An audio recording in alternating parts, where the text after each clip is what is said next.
오늘은 주기도문 강의 19번째 시간입니다. 19번째 시간인데 시험에 들게 하지 마옵소서, 이것을 묵상하려고 합니다.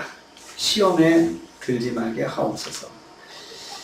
우리가 신앙생활하는 데 있어서 매일 경험하는 상황을 믿음으로 잘 감당하게 하라는 기도거든요. 우리가 살면서 매 순간 판단을 합니다. 또 결정을 합니다. 하루 결정을 한번 생각해 보면요, 우리가 오고 가는 거 결정합니다. 갈까 말까. 또 만나는 거 결정합니다. 누구를 만날지 결정하죠. 또 먹을 것을 결정합니다. 아침, 점심, 저녁 먹을 거 결정하죠. 여러분, 뭐 먹을까도 사실 고민하면 심각한 거죠. 오늘 점심 뭐 먹지? 그런데 이것도 참 우리가 결정하고 먹는 것입니다. 무엇을 먹을지, 누구가 먹을지, 어디서 먹을지, 또 오고 가는 것 수단을 결정합니다. 외출할 때 이동 수단을 결정하면 차 타고 갈까? 뭐 지하철 타고 갈까? 이런 거 다 결정하죠. 우리의 일상이 결정의 연속입니다. 결정의 연속이에요. 이때 성도는 믿음으로 결정해야 되는 것들이에요. 사람들이에요. 그래서 사실 우리가 결정할 때 믿음으로 결정한다는 거 어떻게 보면은 쉬운 거거든요. 뭐 먹는 거, 누구 뭐 먹지? 그러면 내가 오늘 뭐 먹자, 쉽게 결정할 수 있잖아요. 그런데 어떤 결정은 쉽지 않은 결정도 있어요. 장래에 대한 결정, 여러분, 장래에 대한 결정은 아까 먹는 거 같은 거 한 끼 먹고 끝나는 거지만, 장래에 대한 결정 한 번 결정하면 몇 년을 영향을 줄 수 있잖아요. 아니 몇 년을 떠나서 뭐 앞으로 이후의 삶을 결정할 그 영향을 줄 수 있는 문제이기 때문에 우리가 결정할 때 참 심각하죠. 어린이집, 유치원, 학교, 진로 결정, 또 살아야 할 집을 결정하는 것도 참 심각한 거죠. 어디서 살아야 할까?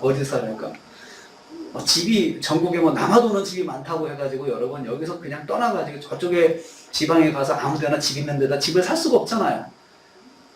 집 자체가 목적이 아니고 사는 것도 여러 가지 참고해야 될, 고려해야 될 사항이 많기 때문에 우리가 결정할 때 우리가 참 고민을 많이 합니다. 한 번의 결정으로 몇 년의 삶이 달라질 수 있습니다. 이 결정에는 많은 정신적, 물질적 대가를 지불해야 합니다. 중요한 결정이기 때문이죠. 이 결정으로 자신의 미래가 바뀔 수 있는 결정이기 때문입니다. 이럴 때도 성도는 믿음의 결정을 해야 합니다. 그래서 우리는 우리의 결정을 더 어려워요. 믿음의 결정을 해야 된다는 것 때문에 믿음으로 결정해야 한다는 말은 불신앙의 결정이 따라다닌다는 점을 전제로 합니다. 우리가 결정할 때 내가 기도하고 결정한다, 믿음으로 결정한다, 이럴 때 우리가 전제하는 게 있어요. 어떻게 잘못 결정하면 내가 불신앙의 결정도 할 수 있기 때문에 우리가 결정할 때 믿음의 결정을 해야 된다라고 우리가 생각을 하는 거죠. 굳이 신앙의 결정을 해야 한다고 강요하지 않아도 믿음이 생기면 다 그렇게 합니다. 그래서 처음에는 믿음으로 결정하세요 이렇게 권면하지만요, 사실 어떻게 보면 강요거든요. 강요. 믿음이 있지 않은 분에게는 그건 강요예요. 그래서 저도 설교 시간 외에는 사실 그런 거 말하지 않습니다. 잘 말하진 않아요. 왜냐하면 강요가 될 수 있거든요, 어떤 부분에서는. 근데 여러분, 요즘에 예수 믿으라고 해도요, 이것도 강요라고 이야기를 해요, 사람들은. 그래서 인권 침해라고 이야기합니다. 그리고 심지어 교회 와서 예배 드리는 사람한테도 예수님 믿으세요, 또 이런 권면을 해도요, 이것도 요즘 성도들은 강요라고 이야기하는 사람이 있어요. 또 내가 결정하는 건데 왜 강요하십니까? 이렇게 말하는 분도 있어요.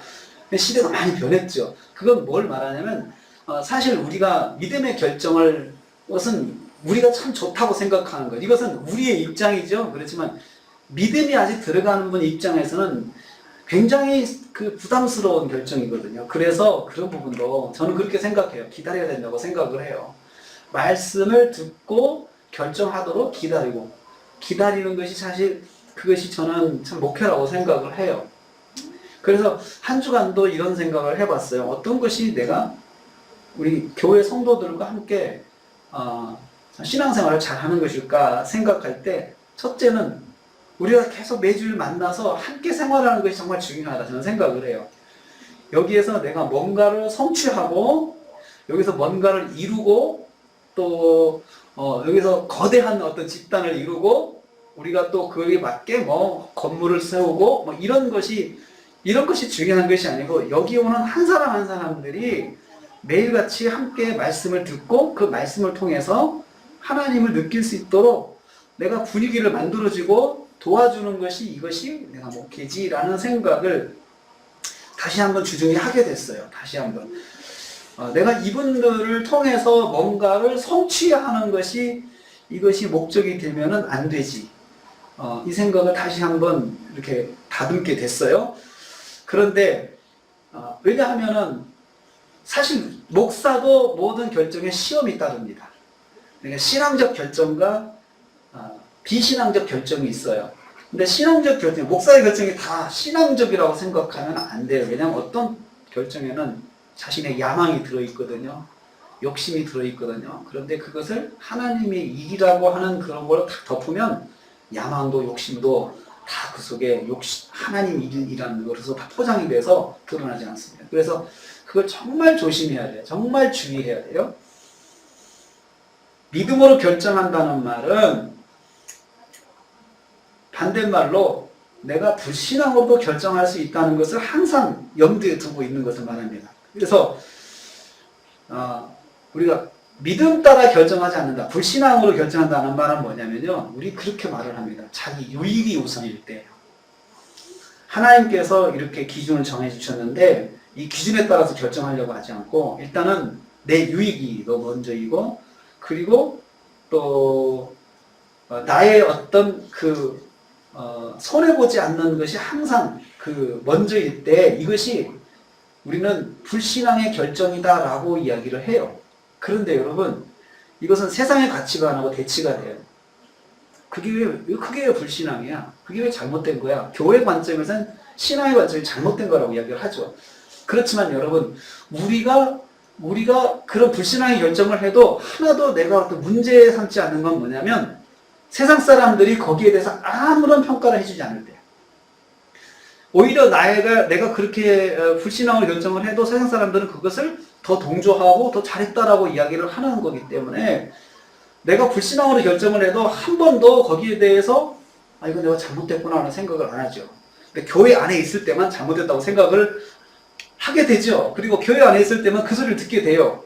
그래서 우리가 교회에서는 뭐 그런 소리 듣더라도 내가 나가서는 이렇게 살아야지라고 생각을 합니다.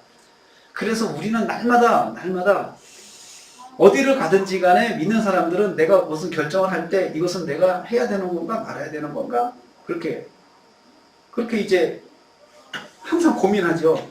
내가 신앙적으로 할 때 이거 해야 되는 건가? 내가 불신앙으로 결정을 해도 사람들이 다 억셉트 해주고 사람들이 다 괜찮다고 생각하면 나도 그냥 그거 쉽게 넘어갈 수 있다는 거죠. 다들 그러니까 나도 그런다. 이것이 우리 믿는 사람들한테 항상 펼쳐지는 결정에 있어서 펼쳐지는 시험이에요. 시험. 믿음으로 결정하려고 할 때 갈등하는 것 이걸 우리 시험이라고 해요. 믿음으로 당연히 해야 되는데 자꾸 갈등하잖아요. 그럼 우리 시험에 든다 표현을 해요.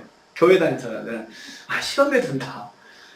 내 결정을 못 하겠어. 왜냐하면 이러면 내가 하나님 믿는 사람으로서 안 되는 거잖아. 이거 자꾸 속으로 갈등하는 거예요. 근데 여러분 이 갈등이 누가 시켜서 하는 갈등은 좋은 갈등 아닙니다. 그건 강요입니다. 근데 나도 왠지 모르게 옛날에는 안 그랬는데 내 마음속에 자꾸 그런 마음이 생기는 거예요. 내가 이렇게 하면 안 되는데 이제는 이건 우리는 시험에 든다라고 얘기하죠. 믿음으로 결정하지 못하도록 강하게 작용하는 것을 우리는 시험이다 이야기해요.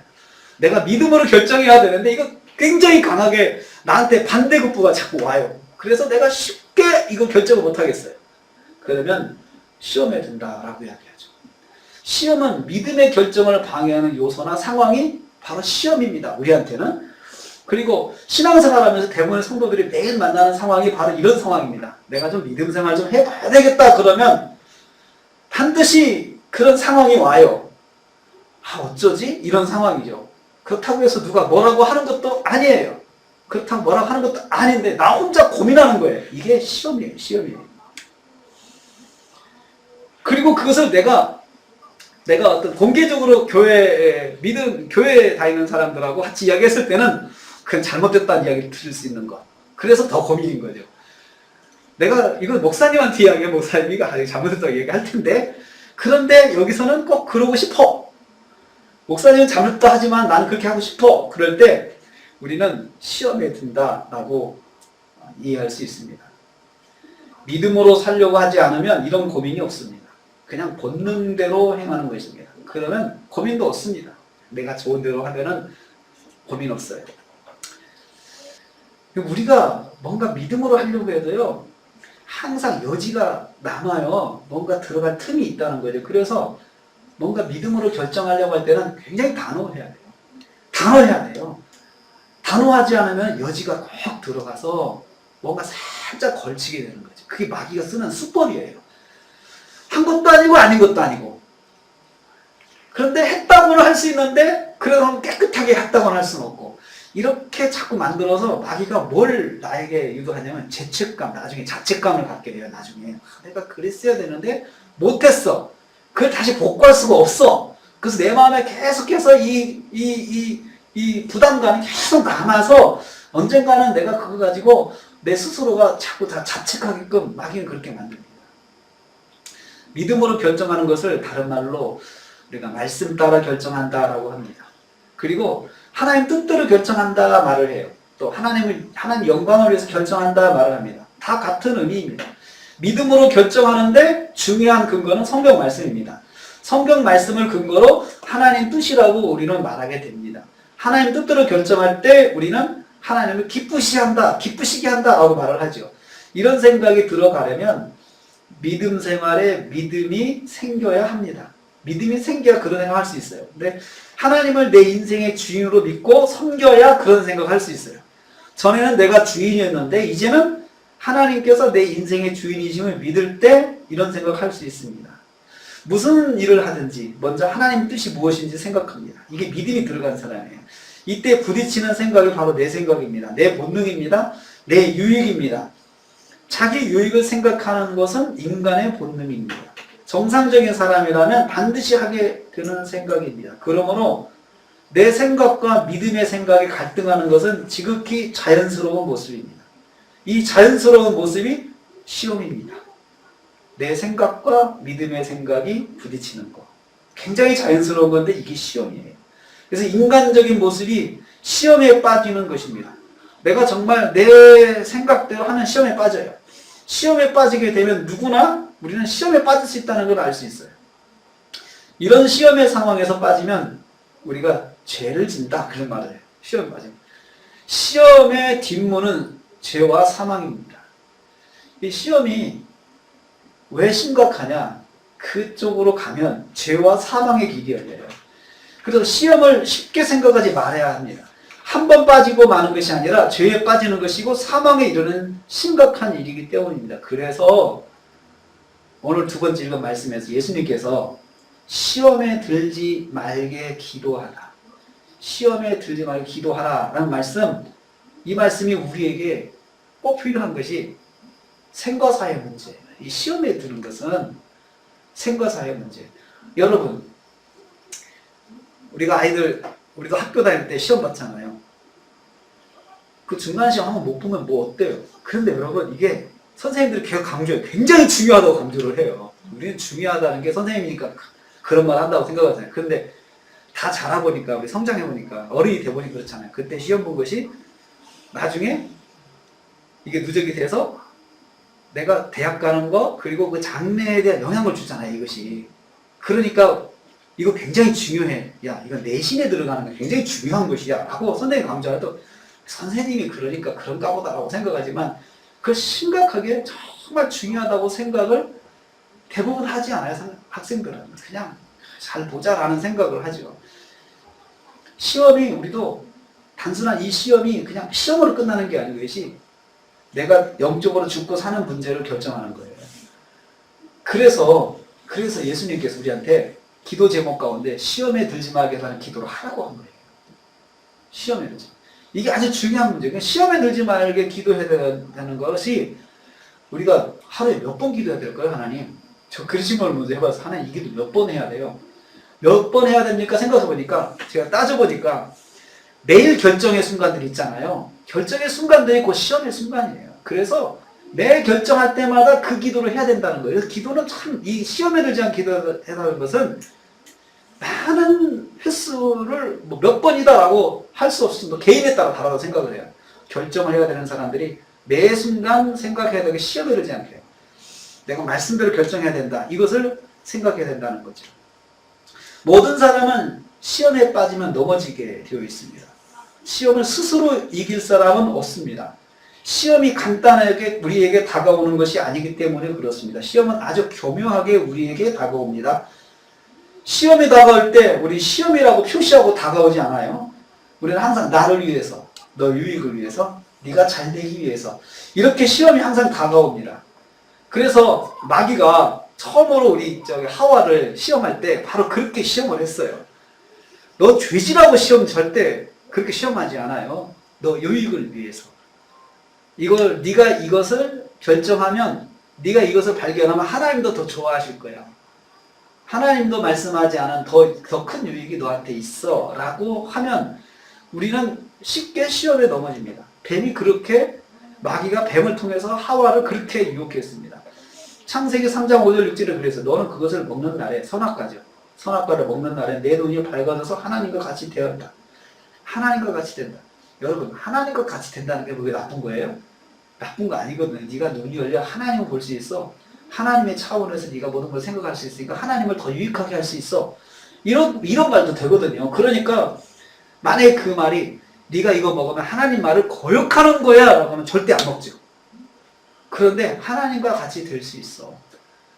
그리고 이것은 하나님이 너에게 차마 말씀하지 않은 건데 그런 비밀이 이 선악과에 담겨 있어. 그러니까 먹으면 네가 하나님과 더 가까이 갈 수 있고 친근해질 수 있을 거야 라고 말을 하죠. 그런데 사실 마귀가 말하지 않은 게 뭐냐면 하나님께서 먹지 말라고 한 거에 대한 것은 강조하지 않아요. 이걸 먹으면 이런 좋은 일이 있으니까 네가 먹는 게 더 좋아 라고 이야기를 한 거죠. 순간 아담과 하와는 그 판단을 하지 않는 거예요. 이것이 하나님께서 나한테 이러지 말라라고 단호하게 말씀하셨는데 그건 까마득해 있고 이거 하면 하나님과 더 가까이 갈 수 있고 하나님께 더 친해질 수 있고 하나님을 더 우리 환하게 볼 수 있고 더 좋은 거야 라고 말하는 것을 자꾸 생각을 하게 된 거죠. 마귀가 그렇게 우리를 유도해요. 굉장히 교묘하잖아요. 교묘하죠. 그래서 마귀가 그 하와를 죄에 빠지게 할 때 선택한 존재가 뭐냐면 뱀이었어요. 뱀은 하나님의 피조물 중에서 가장 지혜로운 존재. 그러니까 옛날에는 그 에덴 동산에서는 다 동물들하고 대화하고 이런 통했었던 그런 상황이었던 것 같아요. 그러니까 가장 말이 통하고 가장 이해력이 깊은 게 하와한테는 뱀이었나 봐요. 그러니까 평소에 잘 대화하고 지내던 그런 뱀이 마귀가 그 뱀으로 들어가니까 마귀라고 이름을 이마에 쓰고 오면은 다 거절하지만 평소에 잘 지내고 말이 통하던 존재가 그렇게 말을 하니까 좀 더 귀를 기울이게 되잖아요. 마귀가 그렇게 했습니다. 하나님의 말씀을 전면 부정하고 하나님 말씀보다는 하나님같이 눈이 밝아진다는 말에 집중했습니다. 부정하는 거에 대해서는 집중하지 않고 하나님같이 된다라는 것에 집중을 한 거예요. 하나님같이 되는 것은 어떻게 보면 내가 하나님을 더 가까이 할 수 있는 길일 거야 라고 생각을 하게 됐을 거라 생각합니다. 그래서 하나님 말씀을 멀리하고 자기에게 다가올 유익에만 집중하게 하는 거예요. 네가 이런 이익이 있어 라고 하는 거죠. 마귀가 정말로 우리한테 신앙적인 결정을 무너지게 할 때 그거 우리의 유익. 이게 정말 우리한테 큰 갈등이에요. 나한테 유익일 때 놓기가 쉽지 않거든요. 그래서 믿음의 결정이 어떻게 보면은 단순하고 무식해요. 단순하고 무식할 때 믿음의 결정을 할 수가 있어요. 이것이 바로 첫 번째 시험에 빠진 인류의 모습이었어요. 아담과 하와는 스스로 당해낼 수 없는 시험에 빠져서 사실 스스로 당해낼 수 없어요. 스스로. 이런 교묘하게 오는데요. 안 되죠. 여러분 속이겠다고 나를 속이겠다고 작정하고 모든 나에 대한 데이터를 가지고 연구하고 나를 속이겠다고 오는 사람한테 어떻게 내가 안 속아요? 속을 수밖에 없어요. 보이스피싱이 다 그렇잖아요. 보이스피싱이 다 연구해가지고 이 사람의 데이터를 가지고 아들이 몇 시에 전화를 하며 직업이 뭐며 이런 것들 언제 어떤 문자를 보내며 이런 거에 다 연구해가지고 나한테 문자를 보내는데 그게 속지 않을 사람이 누가 있을까요? 전문가도 속는다잖아요. 아니 변호사도 속고 판사도 속는데요. 보이스피싱에 작정하면 그렇게 되는 거예요. 교묘한 함정에는 다 그렇게 빠지게 돼 있어요.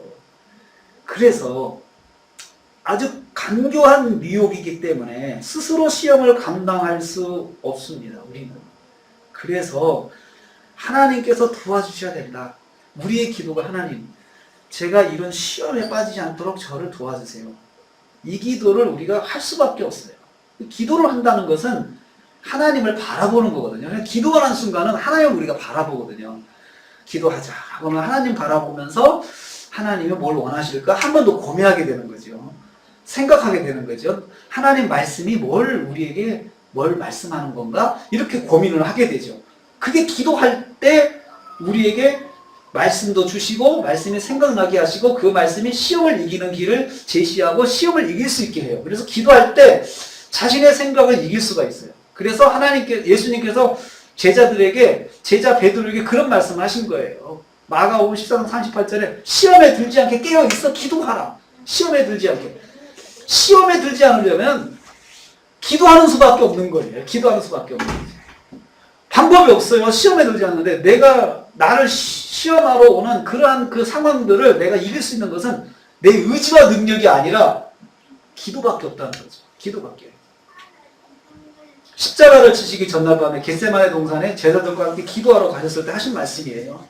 주님은 밤을 새고 기도하셨습니다. 그런데 제자들은 함께 기도하지 못했어요. 그들은 피곤해서 잠이 들었습니다. 예수님께서 안타까운 마음으로 베드로에게 하신 말씀이에요. 시험에 들지 않게 깨어있어 기도하라. 기도가 시험에 빠지지 않게 하는 방법이라는 거예요. 안타까운 마음으로. 내가 내 의지로 이길 수 있다고 생각하는데 그게 아니라는 거죠. 왜 베드로가 그런 의지가 없었겠어요? 말씀을 통해서 깨닫는 게 있어요. 시험에 빠지지 않고 극복하는 길은 오직 기도밖에 없다는 거죠. 기도하는 것은 하나님을 의지하는 것입니다. 기도하는 것은. 하나님을 만나는 것이죠. 하나님 뜻을 생각하는 거죠. 왜 기도가 시험에 들지 않은 방법이냐? 기도하는 순간은 내가 하나님을 생각하잖아요. 하나님 말씀이 뭘까? 하나님께서 뭘 원하실까? 기도할 때 그렇게 하잖아요. 하나님 제가 이런 상황인데 결정을 해야 되는데 정말 이런 유혹이 있습니다. 하나님 제가 이걸 이기게 해주세요. 그러면 하나님께서 말씀을 또 생각나게 하세요.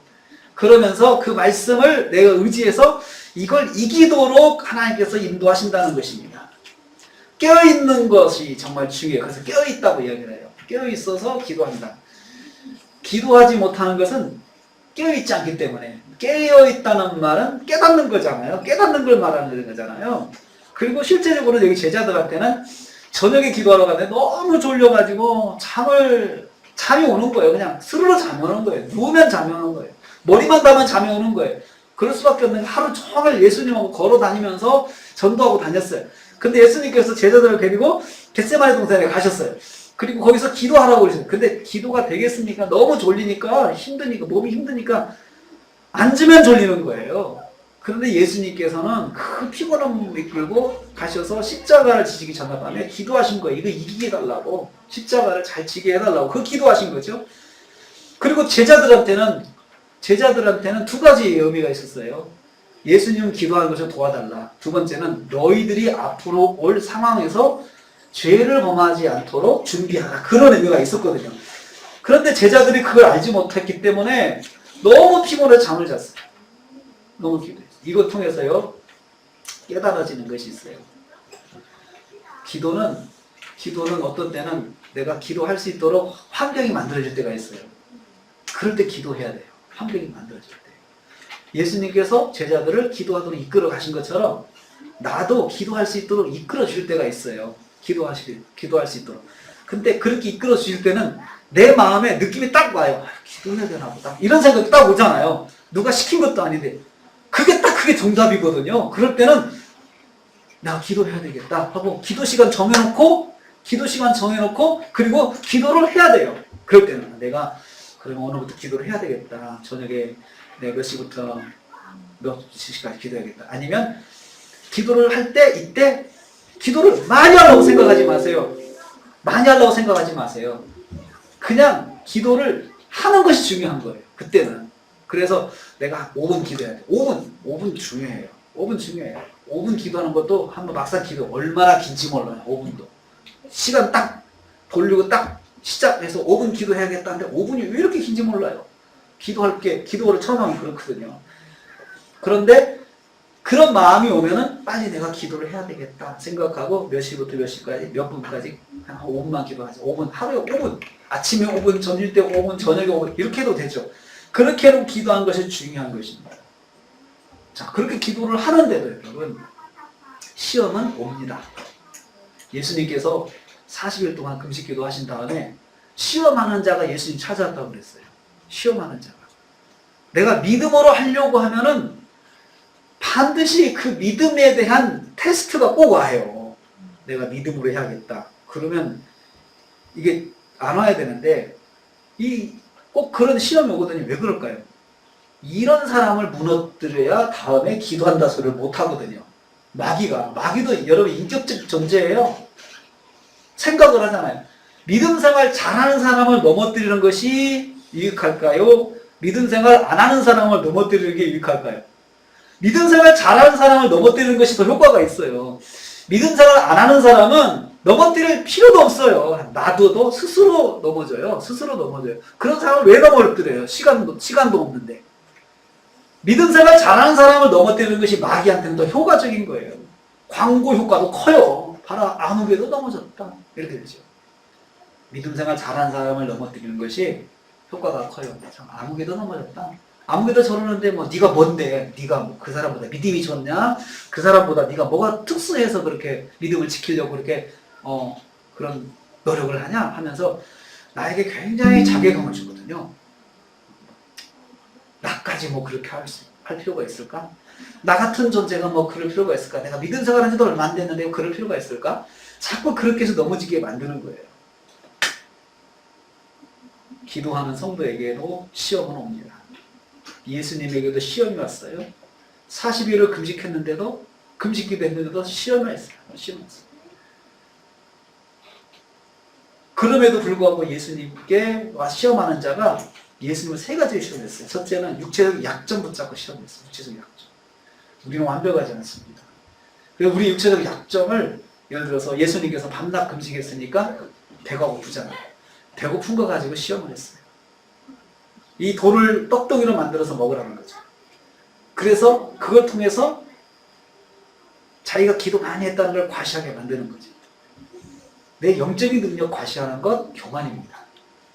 그걸 통해서 자꾸 사람들을 나보다 무시하게 만들고, 나보다 믿음 생활 안 하는 사람 무시하게 하고, 나보다 기도 생활 안 하는 사람 무시하게 하고, 나보다 뭔가 지식이 약한 사람 무시하게 하고, 믿음 생활 하면서도 사람을 무시하는 습관이 있는 사람은 그것은 자기의 어떤 영적인 능력을 가지고 과시하고픈 그런 시험에 빠진 사람이에요. 그런지도 모를 수도 있죠. 두 번째로 영적 능력을 과시하도록 시험했어요. 성전 꼭대기에서 뛰어내려봐. 너 하나님의 아들이지. 뛰어내리면 하나님이 너 딱 받으실 거야. 천사를 보내서. 한번 보여봐. 입증해봐. 내가 하나님의 아들이라는 것을 입증해보라는 거죠. 내가 하나님께 능력을 받은 사람이 입증해보라는 거죠. 얼마나 영적인 과시와 영적인 능력의 과시가 신앙생활에서 많은지 모르겠어요.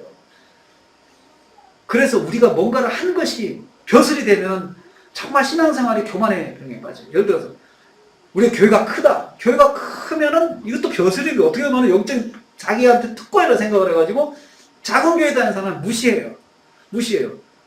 심지어 작은 교회는 목사도 큰 교회 다니는 집사가 와가지고 무시해요. 뭘 알겠어 하면서 무시해요. 목사님 이러려면 이렇게 해야 돼요. 이렇게 해야 돼요. 막 이렇게 이야기 하잖아요. 기가 막혀요. 진짜 기가 막혀요. 어떤 때는 그게 무슨 벼슬이라고. 그게 그 교회가 믿음이 좋다는 걸 입증하는 게 아니거든요. 그 교회 다니다 믿음이 좋은 게 아니에요. 그 본인이 얼마나 하나님한테 헌신했냐. 이게 중요한 거거든요. 그러니까 교회 다니는 거, 어느 교회 다니는 것 자체로 여러분 믿음이 좋다고 자꾸 착각하면 안 된다는 거죠. 근데 마귀가 그렇게 우리를 자극한다는 거죠. 너는 이런 교회 다니는 사람인데 너 한번 보여봐. 이렇게 보여봐. 그런 영적인 교만에 빠지게 만든 거죠. 세 번째로 천하만국을 얻게 하겠다는 성공과 출세욕으로 예수님을 자극했어요. 천하만국을 너한테 줄 테니까 그러니까 나한테 절해봐. 나한테 절하면 내가 너한테 다 줄게 라고 했어요. 그러니까 믿음 생활하면서 믿음 생활이 기복신앙에 빠져버리면 신앙생활이 잘못되기 시작해요. 잘못되기 시작해요. 나는 교회에 몸을 닫고 있으니까 어떤 방법을 써도 된다고 생각하는 사람들이 생기게 돼요. 아주 무서운 사람들이에요. 어떤 방법으로 출세를 해도 난 교회 다니면 돼. 교회 다니고 있으니까 이것이 다 나한테 복이야 라고 생각하는 사람들이 있어요. 예수님께도 그런 시험이 온 거죠. 자신의 육체적 약점을 이기는 것, 자신의 능력을 과시하는 것, 성공과 출세의 길이 열리는 것에 대해서 못할 게 무엇이겠습니까? 그렇다면 다 할 수 있죠. 사람들은 다 하잖아요. 요즘 다 하잖아요. 분위기가 다 하잖아요. 출세를 위해서는 거짓말도 하고요. 남을 매장시키기도 하고요. 그리고 어떻게 해도 내가 기죽지 않기 위해서 내가 정말 나를 포장하고요. 이렇게 다 해서라도 출세를 해야 된다고 생각하잖아요. 이게 세상의 분위기예요. 이런 속에서 우리가 살아가는 데 있어서 정말 우리가 용기가 필요하고 정말 믿음의 결단이 필요해요. 그래서 시험에 들지 않게 깨어 기도하라고 말씀하신 거예요. 시험에 들지 않게 기도해야 돼요. 매사에. 그것은 주님 제가 믿음으로 결정하게 해주세요. 이것은 기도해야 될 수 있는 거지 내가 뭐 믿음 생활 오래 했다고 되는 것은 절대 아니에요. 저라고 해서 그런 시험이 없겠습니까? 똑같아요. 저나 여러분이랑 똑같은 문제로 시험에 들어요. 똑같은 문제로. 그런데 그것을 인식하고 기도하냐 안 하냐 이 차이죠. 인식하고. 아, 이것은 내가 잘 결정해야 되겠구나. 잘 결정해야 되겠구나. 정신 바짝 차려야 되겠구나. 이런 문제도 있지만 어떤 때는 그냥 나도 모르게 쓱 넘어가서 그냥 결과를 보고 내가 소스라치게 놀라는 거야. 아, 내가 이랬네. 아, 이거 어떡하지? 아, 이렇게 하면 안 되는데 내가 그렇게 해버렸어. 사람들이 누군가를 막 비난하고 욕해요. 그럴 때 나도 그 속에 끼어서 같이 비난했어요. 해놓고 보니까 아, 나도 그 속에 함께 참여를 해버렸네. 안 해야 되는데 내가 그래버렸어. 이게 작은 범죄에 들어가요. 작은 범죄. 대화 속에서 내가 이 대화를 해야 될까 말할까, 이 대화에 끼어야 될까, 이 대화에서 내가 무슨 말을 해야 될까, 이런 것도 사실은 결정해야 되잖아요. 결정의 문제잖아요. 근데 우리가 어떤 때는 그 결정을 참 못하고 그 속에 휘말려 들어가서 넘어질 때가 많다는 거죠. 그리고 나서 뒤돌아서 내가 막 후회를 하는 거예요. 내가 그런 말 하지 말았어야 되는데.